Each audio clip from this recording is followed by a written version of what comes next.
Bonjour à tout le monde. Aujourd'hui, je vais vous parler d'un point qui est très important tout au long des 3 projets de terminale. On parle de la subjectivité et l'objectivité de l'auteur. معناتها quand est-ce que l'auteur est présent, حاضر. Quels sont les indices ou bien les marques ou bien les modélisateurs qui expriment sa présence. Et quand est-ce qu'il est subjectif, plutôt objectif, معناتها غائب, aucune marque de présence. Donc, pour dire que l'auteur est objectif, bien parmi les marques de l'objectivité de l'auteur, معناتها غياب صاحب النص في النص. Donc, qu'est-ce qu'on trouve ولا شنو لازم نصيبو?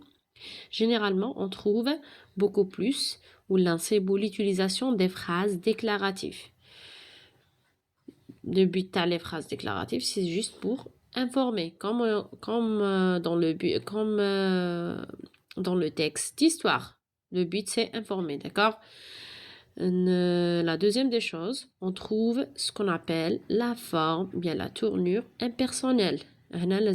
C'est quoi la tournure impersonnelle?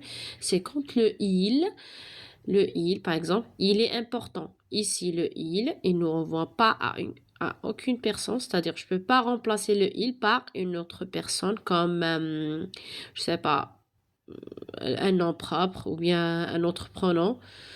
C'est ça. Donc, il existe plusieurs tournures impersonnelles comme il est important, il existe, il s'agit, il y a, beaucoup plus, d'accord?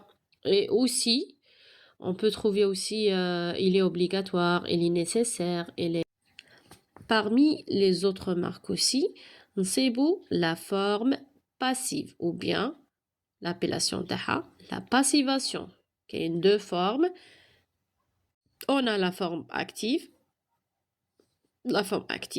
les fiha sujet plus verbe plus complément, et la forme passive, c'est-à-dire on prend le complément du nom devient le sujet, plus l'auxiliaire être, plus le participe passé du verbe, plus par, plus le sujet. C'est ça la voix passive. D'accord? On trouve aussi les phrases nominales. Aussi, on trouve, on a dit les phrases nominales. On trouve aussi le pronom indéfini en, c'est-à-dire il renvoie à l'auteur. Pourquoi l'auteur utilise le en? Pour qu'il s'efface dans son discours. باش ما يبينش بلي راه c'est-à-dire حاضر, il utilise le en, un pronom indéfini, d'accord? Maintenant, on passe au deuxième point qui est la subjectivité de l'auteur. معناتها l'auteur حاضر. Par quoi il est présent? On va voir maintenant les indices. On peut dire indices, comme on peut dire les marques, comme on peut dire les modélisateurs, d'accord? Donc, la première marque qui figure, c'est les pronoms personnels. Une fois on trouve les pronoms personnels, je, le nous, ou bien les autres adjectifs possessifs comme mon, ma, mes, notre et ainsi de suite, c'est-à-dire l'auteur, il est présent. Il y a aussi ce qu'on appelle les pronoms possessifs, comme le mien, la mienne, les miens, les miennes, féminin, le nôtre aussi, plutôt le nôtre, la nôtre, masculin, féminin, et les nôtres, pluriel, d'accord? Maintenant, aussi on peut voir la subjectivité de l'auteur. Regardez. Ce qu'on était en train de parler, ce sont les indices explicites. Les indices ظاهرة, c'est-à-dire une fois on trouve le jeu, on dit que l'auteur est présent explicitement. ظاهر, d'accord? D'une manière claire, très claire. Maintenant, les autres marques, bien les autres indices de subjectivité implicite, on va voir. Comme premier indice, on trouve le vocabulaire péjoratif ou bien le vocabulaire Mélioratif, péjoratif, c'est-à-dire on est en train de parler de ce qui est négatif ou bien le vocabulaire dépréciatif, c'est-à-dire silbiyat, tout ce qui a en relation avec quelque chose de mauvais, d'accord? Mélioratif, ijabiyat, ou bien ce qu'on appelle en français, on peut dire aussi lexique appréciatif, lexique positif, quand vous voulez, d'accord? Donc, comme par exemple, on trouve le lexique péjoratif exemple, mauvais, mélioratif, bon, d'accord? Il y a aussi, comme d'autres marques, les verbes d'opinion.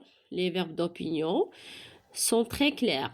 عندنا penser, croire, juger, supposer, annoncer, beaucoup plus affirmer, trouver, d'accord? Donc, il y a aussi les expressions d'opinion comme, à mon avis, pour moi, par ma part, personnellement, franchement, d'après moi, et ainsi de suite, d'accord? Donc, comme d'autres marques aussi, on trouve les verbes de modalité, ou bien appelés aussi les verbes modaux, d'accord? Il y a 3 verbes. On trouve pouvoir, devoir et vouloir.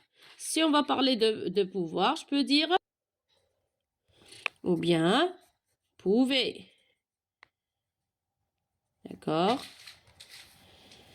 Si on est en train de parler de devoir aussi, je peux dire doit, devait, vouloir, veut, voulait. D'accord? Alors, il y a ce qu'on appelle le vocabulaire affectif. C'est quoi le vocabulaire affectif? Ou bien, vous allez me poser une question. Chez le vocabulaire péjoratif, amélioratif ou affectif? Quand on parle de vocabulaire affectif, on est en train de parler.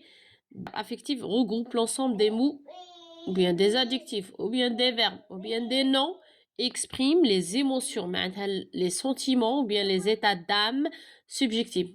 حاجة عندها علاقة باللي sentiments, الأحاسيس et ainsi de suite. Donc, son but, il permet de préciser l'engagement émotionnel de l'auteur comme pardon comme la joie. Donc الواحد فرحان يعبر على يعبر il va donner l'impression à celui qui va lire qu'il est en joie. راه فرحان. Le contraire, la tristesse, الحزن, la peur, الخوف ou bien l'amour se vont opposer au langage, un langage neutre, d'accord? Les exemples comme amoureux, effrayé, colère, il est en colère, effrayé, la peur aussi, d'accord? Il y a aussi des termes évaluatifs ou bien subjectifs comme aimer, adorer, d'accord? Terrible, poignant, détestable et ainsi de suite.